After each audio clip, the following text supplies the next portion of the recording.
একটা সময় ছিল এইচআইভি ভাইরাস হলেই মানুষ খুব আতঙ্কে পড়ে যেত এবং মানুষ ভাবতো হয়তো আমরা মারা যাব।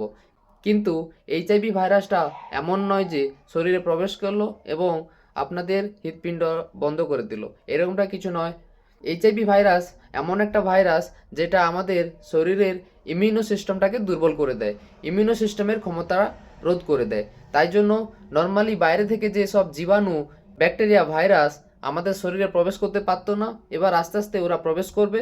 সাধারণত নর্মালি আমাদের যে ইনফেকশান বা কোনো রোগ হতো না, এবার আলটিমেটলি ওই রোগটা হওয়া শুরু করবে। এর জন্য এই নয় যে আমরা হঠাৎ করেই মারা যাব।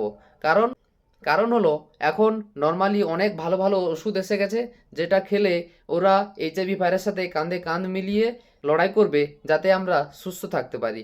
আলটিমেটলি এইচআইভি ভাইরাস হলেই যে আমরা মারা যাব এরকমটা কিন্তু কিছু না। তাই জন্য কেউ ভয় পাবেন না, আতঙ্কে পড়বে না যে এইচআইভি ভাইরাস হলে হয়তো আমরা মারা যাব। এখন অনেক ভালো ভালো ওষুধ এসে গেছে, তাই ভয় না পেয়ে, আতঙ্কে না পড়ে পাশাপাশি স্বাস্থ্যকেন্দ্রে যান এবং ডাক্তারদের পরামর্শ নিন।